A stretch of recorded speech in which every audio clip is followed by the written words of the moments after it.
Have you ever felt a gaze, as if she's silently putting you to the test? No warning, no scorecard, just a pause, a glance, and an unspoken question. How will you turn this moment in your favor? Imagine walking into a battlefield with no weapons, no explosions, yet every breath, every nod, every faint smile carries weight. In that space, she doesn't need to speak to read you. She's watching every gesture, every glance, every pause between your words. She's not looking for memorized lines or empty displays. What she's searching for is calm presence, unshakable poise, and the quiet power that makes an entire room take notice. This is where shining Mirror-LVB shines a light on those defining moments, so you don't just pass the test, you walk out owning the room. A woman's tests are not meaningless games. They are ancient instincts, hardwired into her psyche through thousands of years of survival. Back when humanity hunted for food, a woman's survival, and that of her children, depended on choosing a man who could protect, lead, and remain unshaken even when the world fell apart. Today, the jungle looks different. The test doesn't happen in the wild or under the threat of predators.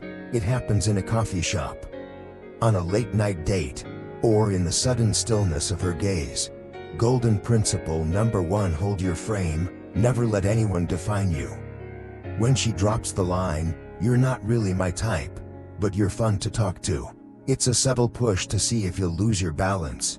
The insecure man scrambles to reverse it. Why do you think that? Actually, and in doing so, he hands her the steering wheel.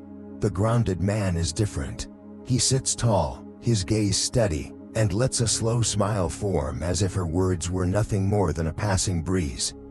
He replies, "Good, I hate predictable." No debate, no justification. In that single moment, he sends an unspoken message: "I'm not here to audition for you. I'm here to see if you're worthy of stepping into my world." And just like that, the power shifts. She's no longer the one testing, she's the one trying to figure you out. Control the pace, never get pulled into someone else's orbit.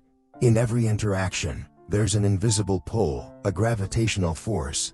If you're not aware, you'll get dragged into someone else's speed, someone else's rhythm, until your own orbit disappears. A strong man never lets that happen. He lives like a planet with his own gravity. Anyone who wants to come closer must adjust their path to align with his. Not the other way around. A message arrives, he sees it, but instead of snatching the phone like it's a distress signal, he finishes his last set at the gym, closes the final deal, or simply enjoys his coffee in silence. Because he knows, the one who replies instantly, every time, silently tells the world, "My time is yours." Deliberate slowness isn't a mind game. It's a statement: I own my time, and I decide when I share it. When the reply finally comes, short, sharp, perfectly timed, it carries a different kind of weight. No drama, no theatrics, just enough to make her wonder, what kept him from rushing? In that moment, you flip the gravitational pull, and when you control the pace, you control the entire game. Turn the challenge into a weapon. The room hums with conversation, laughter rippling between clinking glasses. Then, out of nowhere, the shot comes. "That's a good story, but I bet you're only good at talking." Huh? It's dressed up as humor, but everyone knows what it is: a test. Right in the open, most men would flush red, rush to defend themselves. "No, I really did." And in that instant, they've already lost control of the frame. Not you. You know this is the moment to flip the script. You set your glass down slowly, leaning back just a little. Your eyes sweep the room, then lock onto the challenger. And then, nothing. A deliberate pause, not the silence of someone who's caught off guard, but the silence of someone who decides when the game continues. A half smile appears, your voice, calm and unhurried. "Oh, of course I'm exaggerating, the truth is boring." Laughter erupts, but it's not the kind of laughter that undercuts you. It's the kind that admits, without saying it, that you just turned their weapon into yours. In that moment, you didn't just deflect the hit, you reframed the entire interaction. You stayed relaxed, you owned the space, and you broadcast something deeper than wit. I'm the one who sets the orbit here. No one pulls me in, they revolve around me.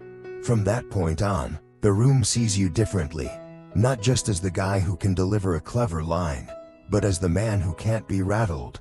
And that is the kind of power that lingers long after the night ends. A woman's silent tests are never random. They're not designed to destroy you. They're meant to see if you are truly the man you claim to be, especially when the spotlight hits your most vulnerable point. When you respond, not with panic, not with overcompensation, but with calm, composure, and razor-sharp subtlety, you do far more than pass the test. You spark a deeper curiosity, the kind that makes her want to know you again and again. Remember, emotional power doesn't come from chasing approval. It comes from standing so firmly in who you are that the world adjusts its steps to move around you. So, have you ever walked into one of these invisible battlefields? How did you handle it? Share your story in the comments, and if these words struck a chord. Don't forget to like, subscribe, and spread the philosophy of shining Mirror-LVB. Because in the end, the most magnetic thing about a man isn't what he says, it's how he stands when the whole world puts him to the test.